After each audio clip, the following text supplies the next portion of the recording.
Bueno, ¿qué tal? ¿Cómo les va? Hoy vamos a tener una clase de metacognición y toma de decisiones. Como habíamos estado charlando, la metacognición y la toma de decisiones son funciones de las más complejas que tienen los seres humanos. Tienen básicamente asentamiento en el lóbulo frontal, en la corteza. Em, Igual intervienen, obviamente, otras áreas, pero mayoritariamente tenemos que decir que es esta área del cerebro la que interviene. A ver, para empezar a hablar un poco de metacognición.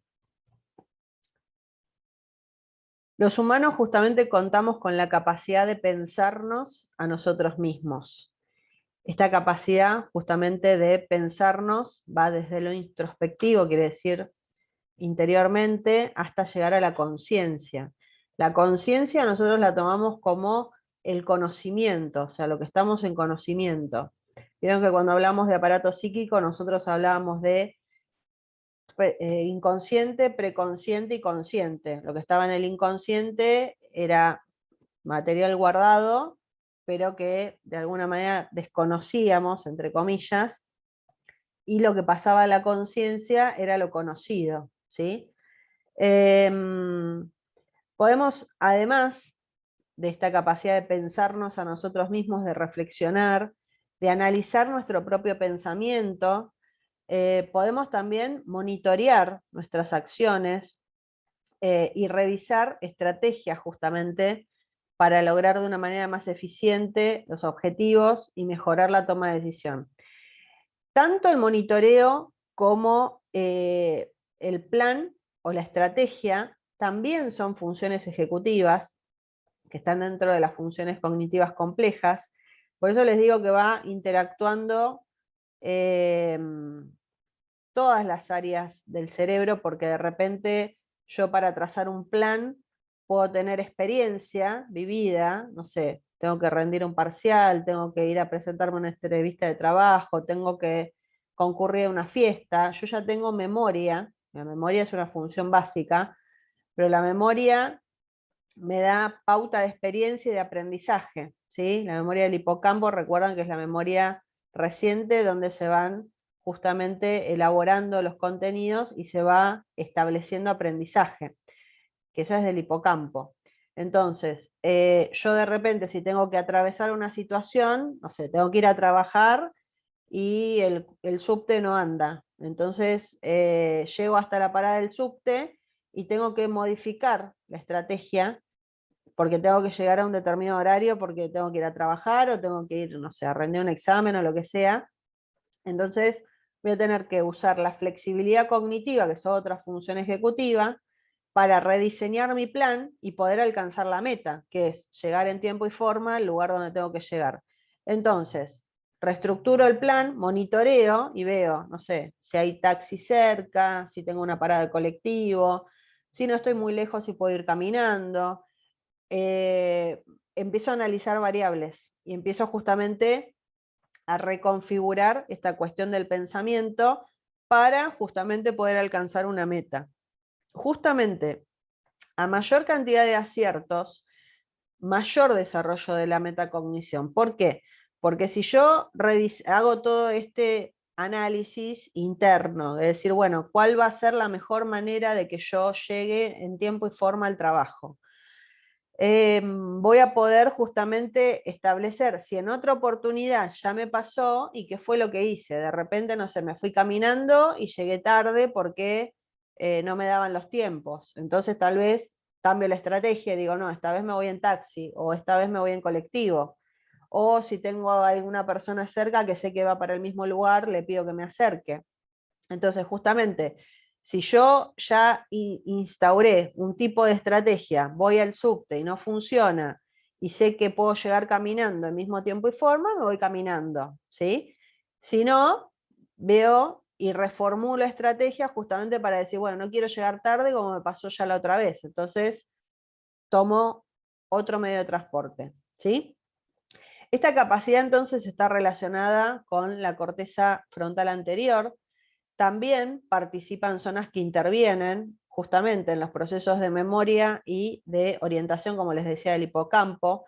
Por eso nosotros, por una cuestión teórica, nombramos algún área específica que tal vez es la más protagónica en un proceso cognitivo, pero seguramente hay otras áreas que también intervienen, ¿sí? en esta reformulación de estrategias, en este monitoreo, en este rediseño de plan, en esta nueva situación que me toca enfrentar, y hago una comparativa también en relación a mi experiencia previa, ¿sí? Entonces, la metacognición como una de las funciones del pensamiento más complejas del hombre, del Homo sapiens, en algunas patologías justamente se va a encontrar alterada la capacidad de metacognición, por ejemplo, en la esquizofrenia o en la enfermedad de Alzheimer, donde justamente se va perdiendo registro de las alteraciones producidas por la patología. Hay pacientes que tienen conciencia, es decir, que tienen conocimiento de la enfermedad, tienen conciencia de la enfermedad y de los trastornos que conlleva la enfermedad, y hay pacientes que pierden esta capacidad de registro o de conciencia de las alteraciones que puede presentar, entonces empiezan a tener justamente alteraciones que tienen que ver con esto. En los trastornos cognitivos graves obviamente se va a ver afectada. Las funciones más complejas son las que son más sensibles justamente a fallar o a sufrir algún tipo de trastorno con distintos tipos de patología, justamente porque son funciones muy complejas. Entonces, las funciones más complejas requieren más energía, requieren más áreas que participan, requieren más procesos. Entonces, cuanto más compleja es la función, más sensible va a ser de tener algún tipo de alteración en caso de algún tipo de patología. Esta capacidad de metacognición obviamente se desarrolla y se va perfeccionando con el tiempo. Obviamente a mayor estímulo, mayor respuesta. Hay gente que tiene mayor capacidad de estrategia, de desarrollo de estrategia, porque está acostumbrada a transitar situaciones problemáticas, entonces está más acostumbrada a enfrentarse a un problema y a encontrar una solución a ese problema, con lo cual se va como entrenando, si quieren, esta capacidad. Hay gente que de repente no está muy acostumbrada y tal vez no tiene mucha tolerancia a la frustración y ante un problema se queda perplejo o no se le ocurren alternativas, y ahí es donde la cosa se empieza a complicar. Esto de repente también se puede ver en trastornos de ansiedad o en depresión, donde de repente el paciente quiere, no sé, llegar a una meta por un solo camino, de una sola manera, en un tiempo y forma, y si eso no se puede, entonces parece que nada se puede. Y tienen como esta visión de túnel, ¿no? De donde yo parece que tengo que transitar solamente por ese camino, y si no es por ese camino, no es por ninguno. Y ahí es donde me empieza a agarrar la angustia, me empieza a agarrar el enojo, me empieza a agarrar la ansiedad, porque justamente yo me siento como atrapado en una situación problemática. Por eso esto del desarrollo de la metacognición es una capacidad importante que tiene que ver con la adaptación a la realidad y con el afrontamiento de la realidad, ¿no? Y ahora vamos a lo que es la toma de decisión, que por supuesto está súper relacionada con la metacognición, porque justamente en esta cuestión de pensarme a mí mismo y de monitorearme y de hacer un análisis de la realidad, yo lo que hago es análisis de variables. ¿Para qué? Para terminar tomando una decisión. Esto de decir, o me voy caminando al trabajo, o no sé, si pasó un problema en el subte y veo que se puede resolver, espero. Si no, no sé, tomo un taxi, como les decía, voy manejando distintos tipos de estrategias. La eterna lucha entre la razón y la emoción tiene que ver justamente con esto del escenario de las tomas de decisión, ¿no? Una toma de decisión que implica, de alguna manera, una mejor adaptabilidad, una mejor capacidad adaptativa a la realidad. Implica esto pasarla mejor, si quieren, y esto de pasarla mejor tiene que ver con el bienestar y en definitiva con la supervivencia, ¿no? Entonces la toma de decisión justamente la podemos tener en el corto plazo, que justamente tiene que ver con procesos más inconscientes. Esto de repente, no sé, yo estoy en la avenida pensando a ver qué hago, y tal vez alguien viene y me quiere robar la cartera, y decido, no sé si corro si combato, justamente todo el paquete instintivo básico que veíamos en algún momento, se activa justamente cuando yo me siento amenazado. ¿Qué hago? ¿Corro o combato? Ante una situación donde justamente me siento en riesgo. Entonces, ese tipo de toma de decisión tiene que ver con el corto plazo y tienen un camino inconsciente, pues se dispara en automático la toma de decisión. Después tenemos toma de decisión a largo plazo, que es más pensada y es consciente, o sea, porque yo voy pensando alternativas, ¿no? Si yo de repente digo, bueno, no sé, tengo que ir a visitar a alguien en, qué sé yo, el Obelisco, y juega Argentina. Y si gana Argentina, va a ir todo el mundo, va a estar, ahora Argentina acaba de ganar la Copa América, y creo que 500.000 personas se reunían alrededor del Obelisco. Si yo me quiero movilizar, o si tengo que hacer algo por ahí, tengo que tener en cuenta esto, y digo, bueno, si es lunes y yo sé que el sábado va a pasar esto y yo tengo que ir por ahí, bueno, a ver si voy el sábado, si cambio el día, si nos encontramos en otro lugar, si de repente me tengo que volver como me vuelvo. Sí, ¿me entienden? Entonces voy como pensando. Puede ser también, no sé, que decida mudarme o que decida, qué sé yo, ir a vivirme a otro país, y voy justamente analizando variables para ver cuál es la mejor alternativa que tengo en relación a la toma de decisión que tengo que hacer. Las de largo plazo obviamente habilitan un mayor porcentaje de aciertos porque tengo la experiencia que me enseña, y también tengo más tiempo. La variable tiempo me juega a favor, se supone, porque tengo más tiempo para analizar cuáles son las mejores alternativas, ¿sí? Está relacionada justamente con la capacidad de conocer y conducir nuestros actos, es decir, le doy una dirección, que es una capacidad justamente exclusiva del Homo sapiens. Nuestro sistema emocional, sostenido obviamente por el sistema límbico, es base de nuestro instinto, está ubicado en la subcorteza, es la parte primitiva del cerebro.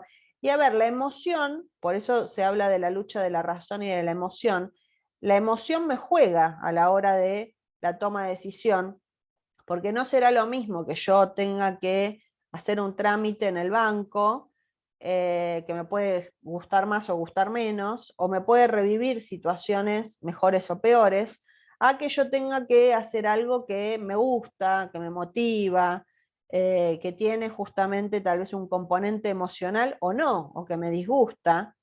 Y obviamente se me pone en juego también la emoción en la toma de decisión. Las funciones del instinto justamente es que se resumen en las 5C, como habíamos hablado: comer, correr, combatir, copular y el control conductual de la temperatura. Son las 5 tal vez funciones del instinto más básicas. Hay muchas más que las estuvimos viendo. Y si estas funciones, a ver, están alteradas, se verá en riesgo justamente la supervivencia, porque, a ver, esto de decir, me siento en riesgo, me siento amenazada, bueno, tengo que tomar una decisión.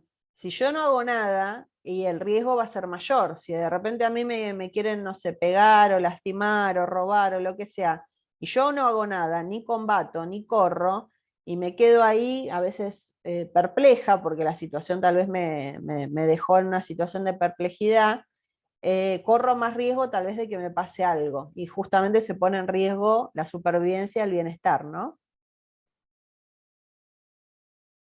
Entonces, la capacidad de toma de decisión va a ser justamente un parámetro para establecer capacidad cognitiva, es decir, si está conservada, por ejemplo, la capacidad de juicio. La capacidad de juicio implica comprender lo que está bien y lo que está mal, lo que corresponde y lo que no corresponde. Existen pruebas neuropsicológicas que evalúan justamente la toma de decisión. La neuropsicología, lo vamos a ver más adelante, es una línea de evaluación que se hace mediante técnicas, mediante test, que justamente evalúan funciones cognitivas, no solo memoria, atención, sino también funciones ejecutivas. Evalúan la capacidad de planificación, de monitoreo, de toma de decisión, la velocidad de procesamiento, flexibilidad cognitiva, la fluidez del lenguaje, el lenguaje en sí, bueno, todas las variables del lenguaje. Y justamente se utilizan estas pruebas para poder establecer o medir de alguna manera la capacidad de juicio. Establecer, por ejemplo, desde lo legal si una persona es imputable o inimputable de un delito. Que si imputable quiere decir que se le puede imputar delito, es decir, que comprendió lo que estaba haciendo y entiende que estaba mal, entonces se le puede imputar delito, se le puede asignar una pena por un delito que ha cometido. Si es inimputable, es que justamente la capacidad de juicio está alterada, no comprende la profundidad de sus actos o el riesgo que implican sus actos, entonces se declara a la persona inimputable. ¿Sí? Entonces no se lo puede someter a proceso penal porque no comprendió lo que estaba haciendo. ¿Sí? Por eso es una pauta importante justamente como para establecer la capacidad cognitiva y hacer un análisis de la conducta de las personas. También intervienen en la toma de decisión neurotransmisores, como pueden ser la dopamina, que está actuando justamente sobre la motivación y las decisiones creativas. Y siempre decimos justamente, siempre decidimos, perdón, hasta cuando decidimos no decidir, estamos tomando una decisión. Así que ya les digo, es una capacidad sumamente importante que es como la cúlmine de toda una serie de procesos que se va dando en la mente, que se cristalizan, se pueden hacer visibles en la conducta de una persona, y esto nos puede dar pautas justamente para evaluar la capacidad cognitiva de esta persona y valorar de alguna manera la conducta. ¿Sí? Esta conducta fue pensada, fue comprendida, se comprendían justamente los riesgos que implicaban estas conductas. Justamente cuando hay conductas de riesgo o cuando hay problemas de control de los impulsos, lo que falla es que no se establece, no se puede medir el riesgo que implica determinada conducta. Entonces, una persona, digamos, que va contra su instinto básico de supervivencia, es, digamos, una persona que tiene problemas, digamos, serios, porque justamente esto de no poder medir el impulso o de no poder medir el riesgo y ponerse en situaciones hace que la persona corra riesgo para sí o puede correr riesgo para terceros, que eso es criterio de internación psiquiátrica. Bueno, los voy a dejar con esto por ahora. La próxima clase seguiremos avanzando. Así que cualquier duda o consulta les pido por favor que la realicen y la estaremos